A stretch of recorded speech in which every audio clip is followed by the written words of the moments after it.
सादगी वाली, शांत शीतल सादगी वाली, मीठी मीठी रातें हमारी हो, मीठी मीठी रातें हमारी हो। हे भाई छोटा रंग, तुम सबकी प्राण प्यारी हो, तुम सबकी प्राण प्यारी हो, तुम सबकी प्राण प्यारी हो।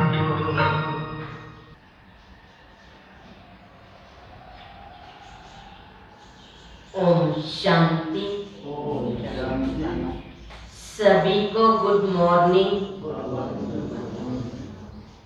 आज की मुरली की तारीख है 11। शिव भगवानु व्रत। मीठे बच्चे, यह तुम्हारा अंतिम जन्म है, इसीलिए विकारों का संन्यास करो। इस अंतिम जन्म में रावण की जंजीरों से अपने को छुड़ाओ। प्रश्न है,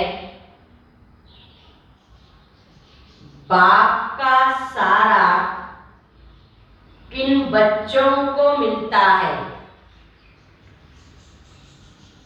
बाप किन बच्चों से सदा राजी रहता है? आज बाबा ने क्या कहा? बाबा का सारा किन बच्चों को मिलता है और बाबा किन बच्चों से सदा राजी रहता है? तो बाबा का जवाब, बाबा का सारा उन्हें मिलता है जो सच्चे दिल वाले हैं। कहा जाता है सच्चे दिल पर साहेब राजी। जो बाप के हर डायरेक्शन को अमल में लाते हैं, बाबा उनसे राजी रहता है। बाप का डायरेक्शन है, याद में रह, पवित्र बन, फिर सर्विस करो। किसी को रास्ता बताओ, शूद्रों के संग से अपनी संभाल करो। कर्म इंद्रियों से कभी बुरा काम नहीं करना। जो इन सब बातों की धारणा करते, बाप उनसे सदा राजी रहता है। आज का गीत है, मुझको सारा देने वाली तेरी शुक्रिया बाबा। ओम शांति। बच्चे या ज्ञान सुन रहे हैं। किसका ज्ञान सुन रहे हैं? अरे रोज बाबा बच्चों को ये ज्ञान सुना रहा है, लेकिन बाबा ने कहा वो ये राज्यों का ज्ञान सुनाता हूँ, सृष्टि का आदि मध्य अंत का ज्ञान सुनाता हूँ, वो कोई शास्त्र का ज्ञान तो नहीं सुनाता हूँ। शास्त्रों का ज्ञान नहीं, बच्चे जानते हैं शास्त्रों का ज्ञान तो सभी मनुष्य मात्र ही लेते हैं ना। हमको तो या परम पिता परमात्मा ज्ञान देते हैं। कोई भी शास्त्र अर्थात पढ़ने व अध्ययन करने वाले सन्यासी कभी ऐसे नहीं कहेंगे ना कि मैं सभी आत्माओं को ये पढ़ाई पढ़ाने आता हूँ। ये स्वयं अलमाइटी अथॉरिटी परमात्मा ही कह सकता है। वह यह ज्ञान कोई सुनाते रहिए कोई भी सत्संग में जाओ तो मनुष्य बैठा होगा, उसको शास्त्री जी कहेंगे, पंडित जी कहेंगे, महात्मा जी कहेंगे ना। तो यहाँ न शास्त्री जी है, न पंडित जी है, न महात्मा जी है, या तो स्वयं परमात्मा है। नाम का तैलुक रखते हैं मनुष्य के साथ। या बच्चे जानते हैं ना, हमको कोई मनुष्य ज्ञान नहीं देते हैं, परंतु मनुष्य द्वारा निराकार परम पिता परमात्मा यह ज्ञान देते हैं। यह बातें कोई भी सत्संग आदि में नहीं सुनाई जाती है। भाषण करने वालों के बुद्धि में भी ये बातें हो नहीं सकती है। हमको भी जो ज्ञान दे रहा है वो कोई मनुष्य व देवता नहीं है, स्वयं निराकार परमात्मा है। बट इस समय देवी देवता धर्म नहीं है, फिर भी ब्रह्मा विष्णु शंकर सूक्ष्म वतनवासी है, उनका तो नाम भी गाया जाता है। लक्ष्मी नारायण आदि यह सब है दैवी गुण वाले मनुष्य। इस समय सब है आसुरी गुण वाले मनुष्य। कोई भी मनुष्य नहीं समझते कि हम आत्मा है। फलाने द्वारा परमात्मा हमको ज्ञान दे रहे हैं, वो तो समझते हैं ना, फलाना महात्मा है, फलाना शास्त्री है, हमको कथा सुना रहे हैं। हम या क्या समझते हैं, बाबा ने ये वेद की पढ़ाई पढ़ा रहे हैं। तुम तो अपने को आत्मा निश्चय करते हो। बाप कहते हैं मैं तुमको ऐसी शास्त्रों की बातें भी तो नहीं सुनाता हूँ। तुम अपने को आत्मा निश्चय करते हो और फिर कहते हो ना, हे पतित पावन आओ, आकर हमें पावन बनाओ। वह सर्व का दुख हरता सुख करता भी है। वह है सर्व का शांति दाता, सर्व का मुक्ति जीवन मुक्ति दाता। कौन? परमात्मा शिव बाबा। वो तो कोई मनुष्य हो नहीं सकता ना। मनुष्य सवेरे सवेरे उठकर कितनी भक्ति करते हैं ना, कोई भजन गाते हैं, कोई कथा भी करते हैं ना। इसको कहा जाता है भक्ति मार्ग। भक्ति मार्ग वालों को यह मालूम नहीं है कि भक्ति मार्ग क्या होता है। या तो सब जगह भक्ति ही भक्ति है ना। ज्ञान क्या है? दिन। भक्ति है रात। जिन्हें ब्रह्मा का दिन ब्रह्मा की रात भी कहा जाता है। दुनिया जानते ही नहीं ना भक्ति मार्ग क्या है, भक्ति से क्या होता है। ये तो परमात्मा आकर समझाते ना। तुम भक्ति भी करेंगे तो उसका भी फल देना पड़ता है। जैसे कल भी बाबा ने कहा ना, कोई हनुमान की भक्ति करता, कोई राम की भक्ति करता है तो साक्षात्कार हो जाता है। परंतु ये पता नहीं कि साक्षात्कार कराने वाला भी कौन है। मुझे ही तो सभी को साक्षात्कार कराने पड़ते हैं, भक्ति का फल देना पड़ता है। जब ज्ञान है तो भक्ति नहीं है ना। जब भक्ति है तो ज्ञान नहीं है। द्वापर कलयुग में भक्ति है ना, और सती त्रेता का ज्ञान का फल है। जहाँ तुम्हें एक की जन्म की प्रारब्ध मिलती है कि वह ज्ञान सागर ही तो तुम्हें फल देता है। कौन सा? भक्ति का। भगवान क्या फल देगा? फल माना वर्षा, जो 21 जन्मों का। त्रेता है ज्ञान, भगवान वर्षा देगा मुक्ति का। 7वें जीवन मुक्ति में भी ले जाएगा। इस समय मनुष्य इतने हो गए जो उन्हें रहने के लिए जगह भी नहीं है, अनाज भी नहीं है ना। दिन प्रतिदिन संख्या कितनी बढ़ती जा रही है, मनुष्य कितने होते जा रहे हैं। तो बाबा ने कहा उनको न रहने के लिए जगह है, न खाने के लिए जगह है। इसलिए भगवान को यह आना पड़ता है ना। रावण सबको पतित बनाता है, फिर पतित पावन बाप आकर पावन बनाते हैं। पावन बनाने वाला और पतित बनाने वाला दोनों ही अलग अलग है ना। ये भी समझ नहीं सकते कि हमें पावन कौन बनाते हैं और पतित कौन बनाते हैं। तुम बच्चे भी जान गए हो कि पतित दुनिया को, पावन दुनिया को पतित बनाने वाला कौन और पतित दुनिया को पावन बनाने वाला कौन?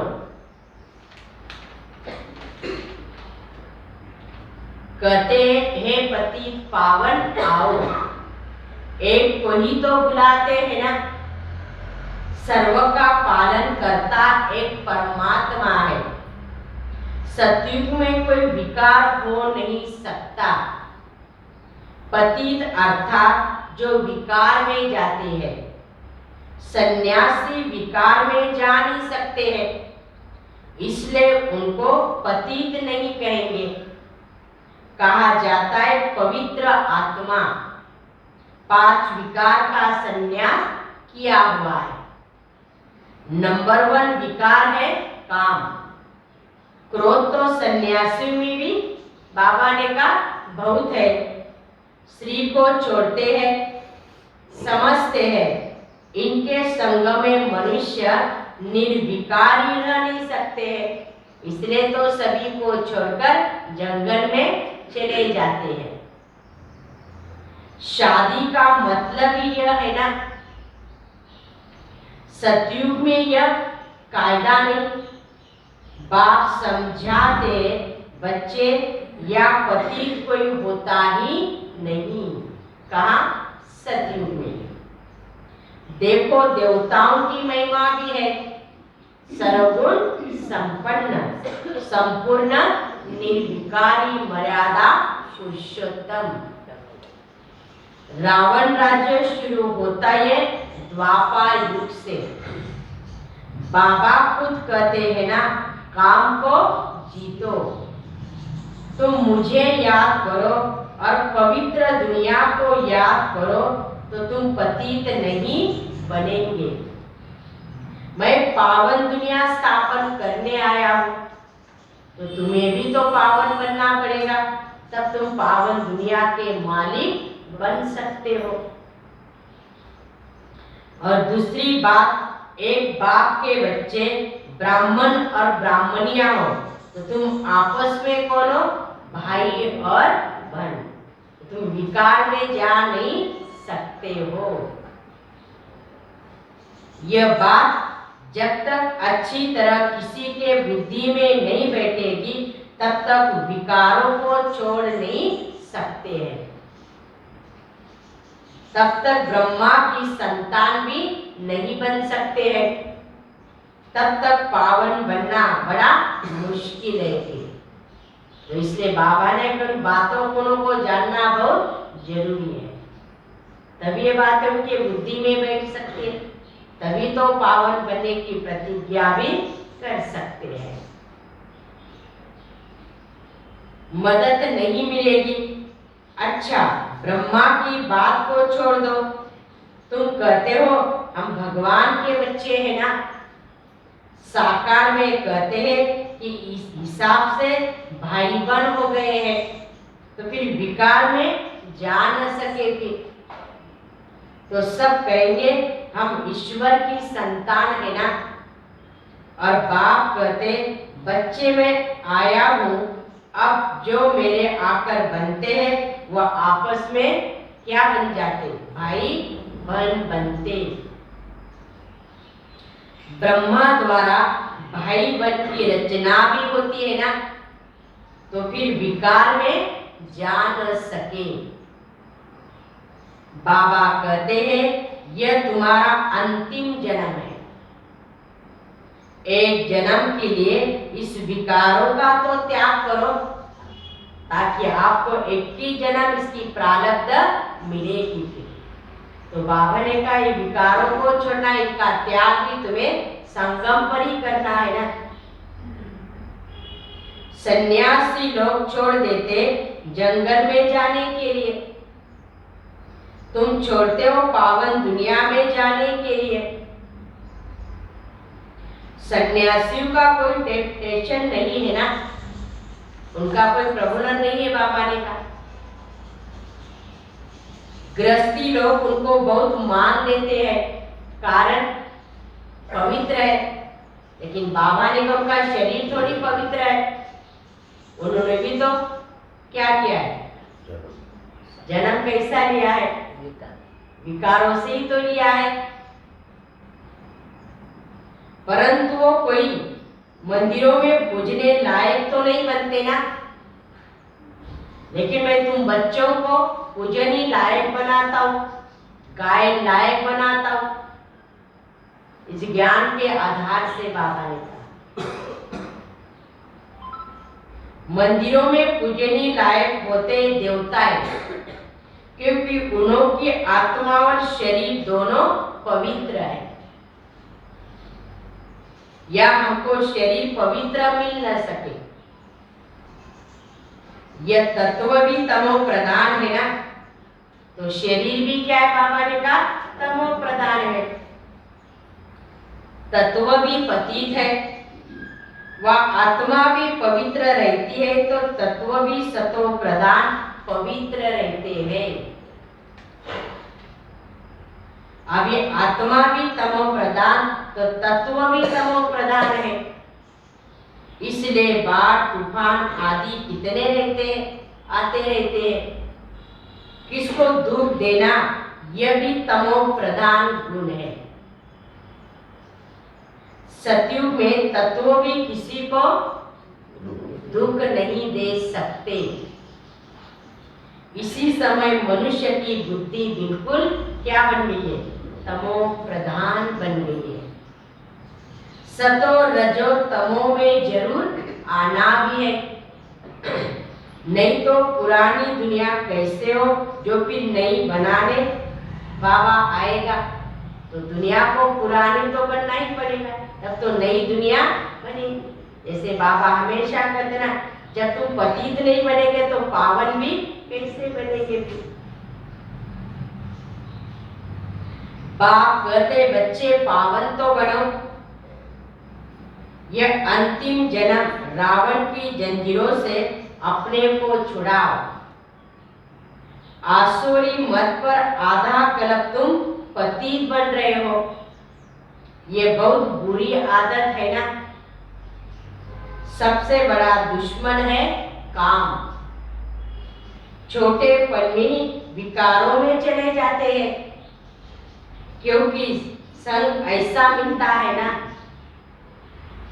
समय ऐसा है जो पति जरूर बनना है, तो संग का रंग भी लग जाता है। जैसे आजकल बाबा भी कहते ना, देखो ये छोटे छोटे बच्चों में भी क्या है, आजकल वातावरण में ऐसा, समय भी ऐसा बन गया है। बाबा ने कहा तो संग का रंग भी लग ही जाता है। सन्यासी धर्म का भी तो पाठ है। सृष्टि को जन्म मरने से कुछ बचाते हैं ना। अब ड्रामा को भी तुम बच्चे ही जानते हैं।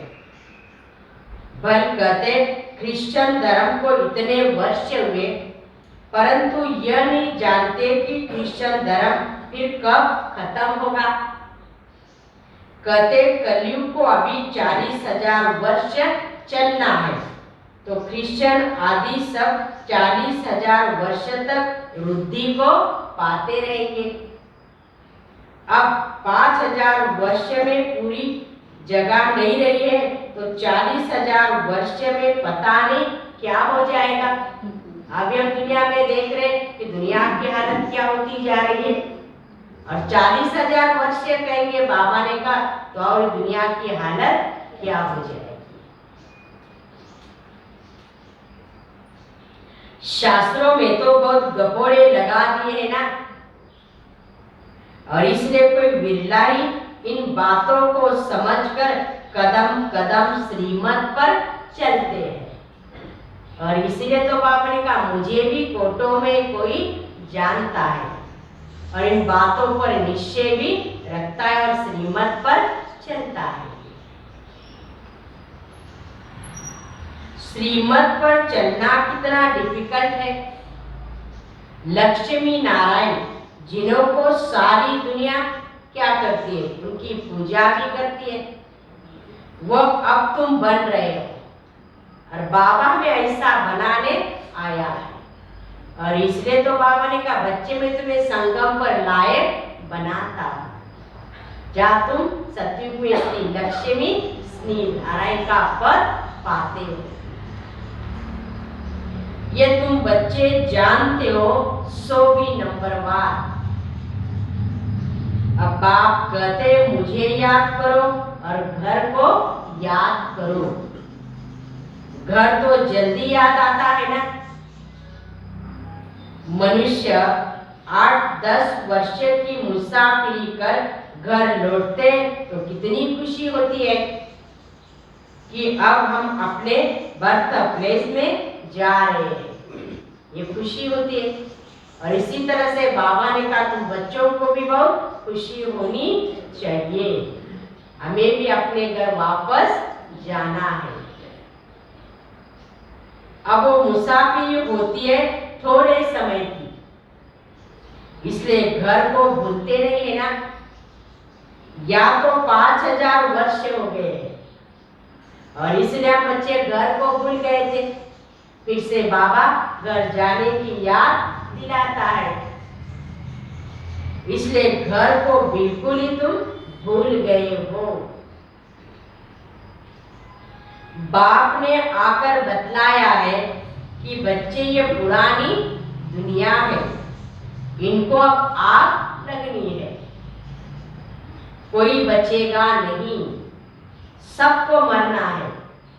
भंवर को आग लगने वाली है तो सबको मरना है। इसीलिए इस सड़ी हुई दुनिया और इस सड़े हुए शरीर से क्या करो, याद करते रहो, क्या करो, प्यार मत करो। प्यार करना है तो मुझे करो। ये सड़ा हुआ अच्छी चीज दे बाबा वैराग दिला रहा है। और हर रोज बाबा एक बात वो समझाता है कि कैसे तुम्हें किस बात से वैराग करना है। ये छी दुनिया, जैसे कोई छी होता है उसको देखते भी नहीं, देखते छी है, हमें नहीं देखना है। ये दुनिया भी बाबा ने कहा गंदी दुनिया बन गई, ये शरीर भी देखो क्या बन गया। शरीर बदलते बदलते 5000 वर्ष हुए ना, 84 बार शरीर चेंज करते आए। अब बाप कहते मैं तुम्हारे 84 जन्म पूरे हुए, अब मैं आया हूं तुम बच्चों को लेने के लिए। चलो अब चलना है। तुम्हारा पाठ पूरा हुआ तो सबका भी पूरा हुआ ना। इसी नॉलेज को धारण करना, ये बुद्धि में रखो। सारी नॉलेज बुद्धि में है ना। बाप द्वारा नॉलेजफुल बनने से फिर सारे विश्व के मालिक बन जाते हो और विश्व भी नई बन जाती है। भक्ति मार्ग में जो भी कर्म कांड की वस्तु है सबको खत्म करना है।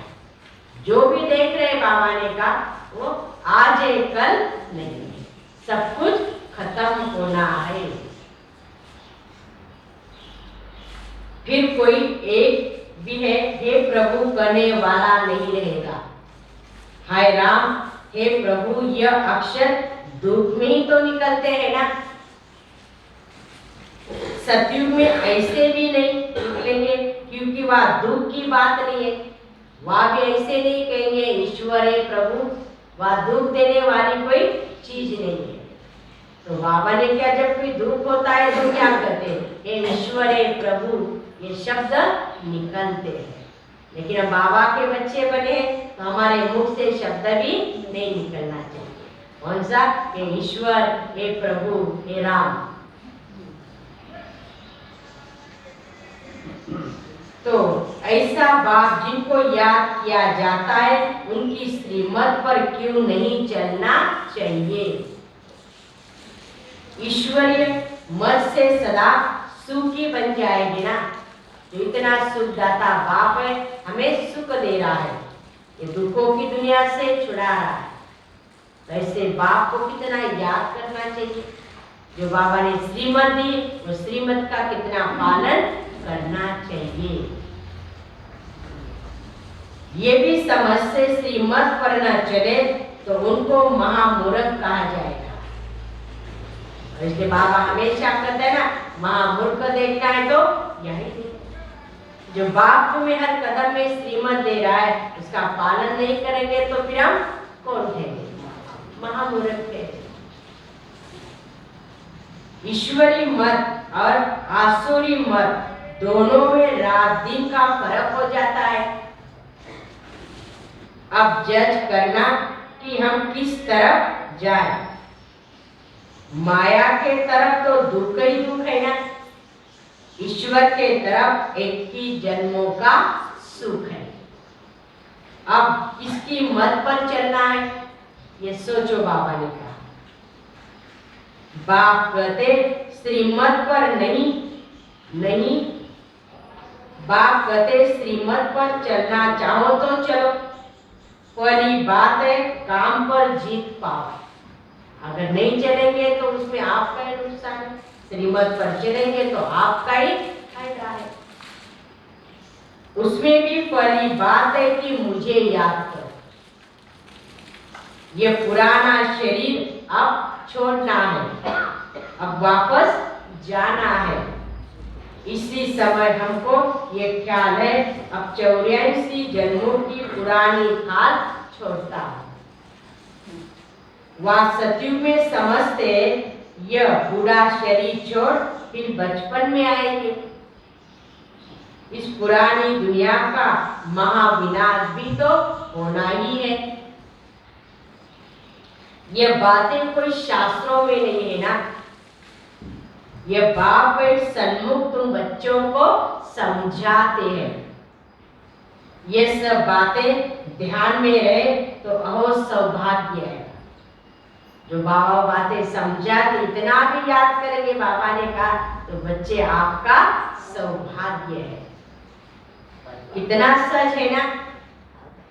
फिर भी पता नहीं स्वीट होम, स्वीट राजधानी को तुम क्यों भूल जाते हो। इतना प्यार से फिर भी समझाता हूं, फिर भी बच्चे भूल जाते हैं। याद क्यों नहीं करते हैं, संग दोष में आकर गंदे बनते हैं। बाबा कहते बच्चे गंदे संकल्प बहुत, विकल्प बहुत आएंगे, परंतु कर्म इंद्रिया से कोई काम नहीं करना। माया भी तो परीक्षा देगी ना। संकल्प विकल्प कभी हमारे मन में नहीं आए, वो भी आएंगे बाबा ने कहा, लेकिन कर्म इंद्रिया से कोई ऐसा कर्म नहीं करना। ऐसे नहीं कि विकर्म करके फिर लिखो बाबा ये विकर्म हो गया, हमें क्षमा कर दो।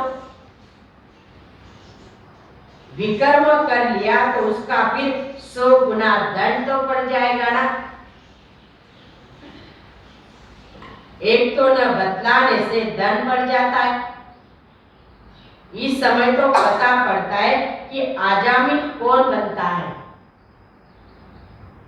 जो ईश्वर की गोद लेकर फिर विकार में जाता है तो सिद्ध होता है ये बड़ा अजामिल है।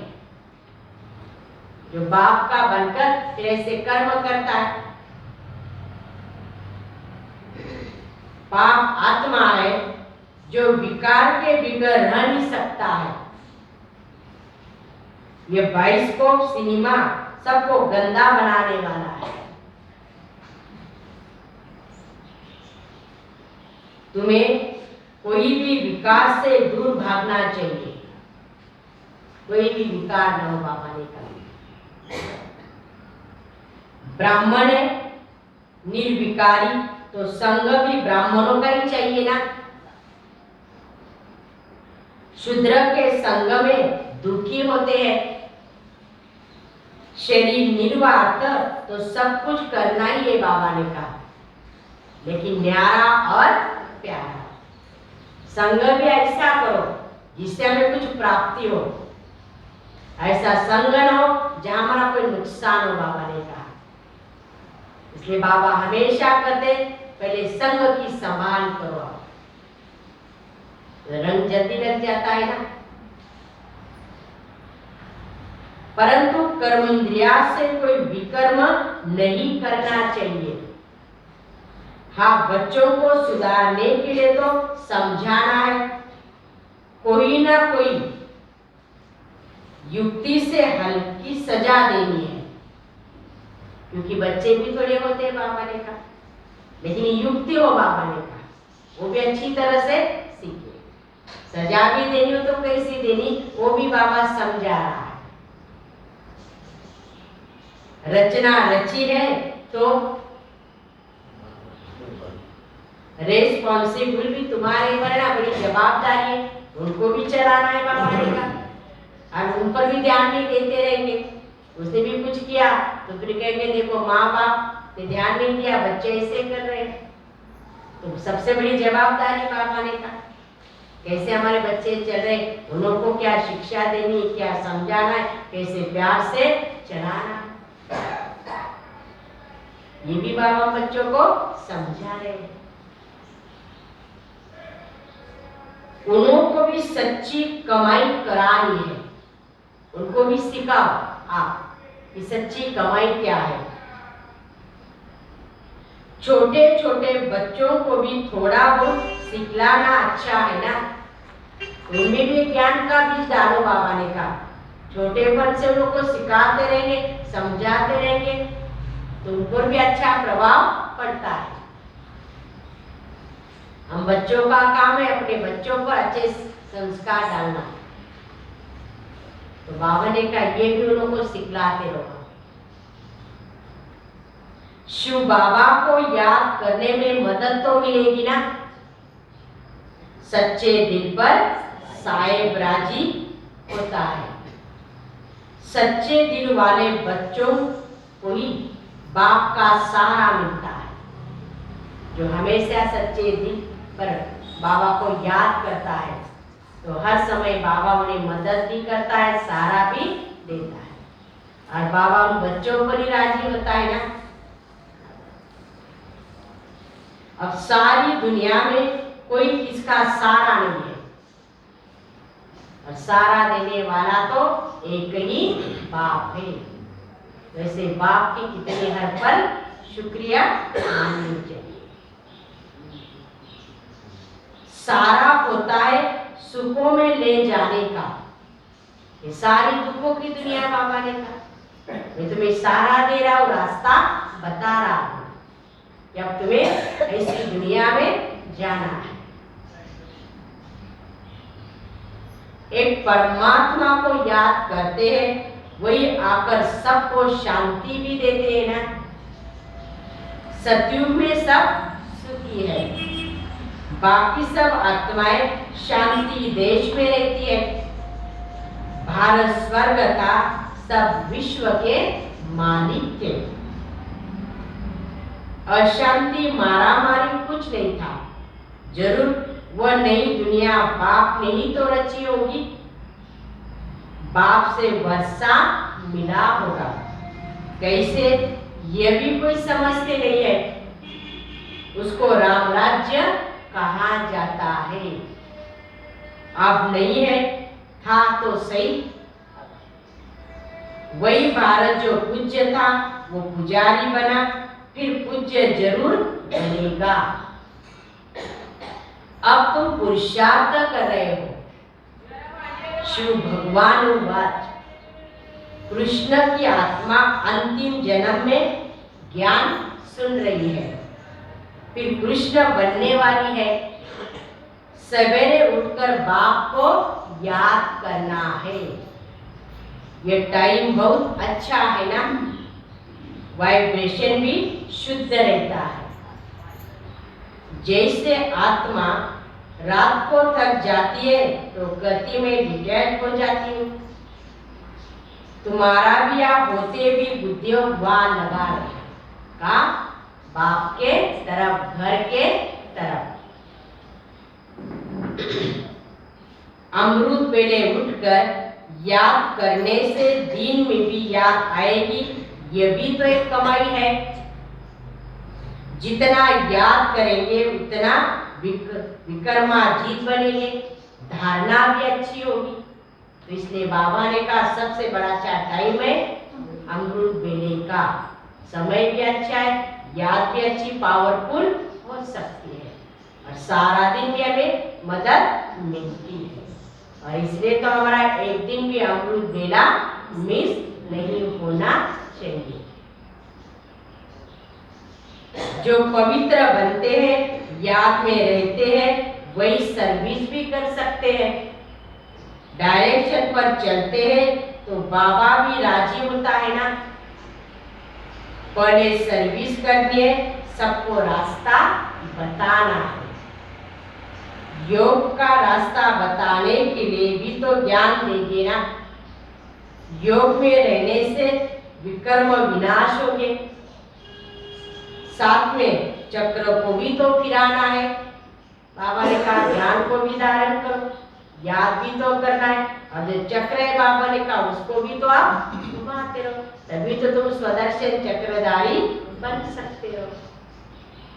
रूप बसन भी बनना है, फिर पॉइंट्स भी आती रहेगी। तो इसलिए ये ज्ञान का मंथन भी करते रहो, बाबा ने कहा, तो नई नई पॉइंट्स भी मिलती रहेगी। अच्छा, मीठे मीठे सिकिल दे बच्चों प्रति माता पिता बाप दादा का याद प्यार और गुड मॉर्निंग। रूहानी बाप की रूहानी बच्चों को नमस्ते। हम रूहानी बच्चों की रूहानी बाप दादा को याद प्यार और नमस्ते नमस्ते नमस्ते। ओम शांति ओम शांति ओम शांति। शुक्रिया बाबा, थैंक्स बाबा।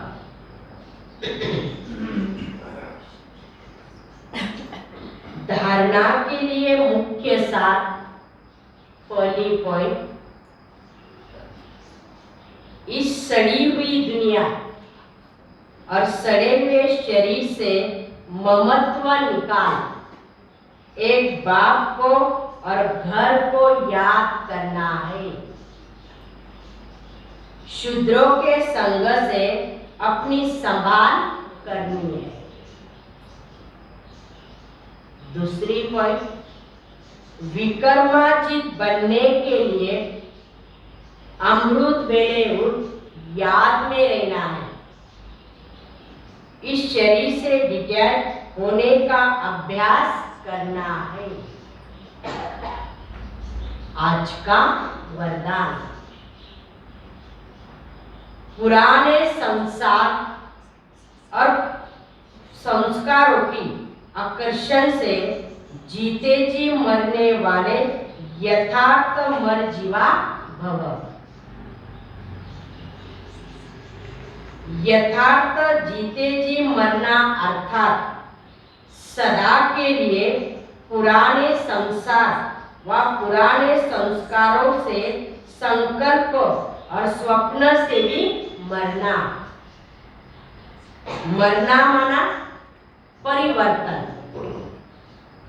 उन्हें कोई भी आकर्षण अपनी और आकर्षित नहीं कर सकती।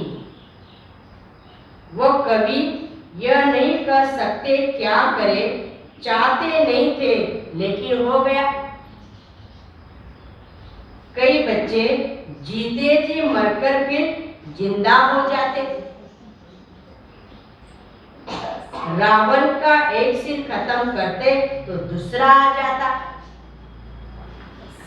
लेकिन फाउंडेशन कोई खत्म कर दो तो रूप बदल करके माया आ वार नहीं करेगी, आएगी भी नहीं।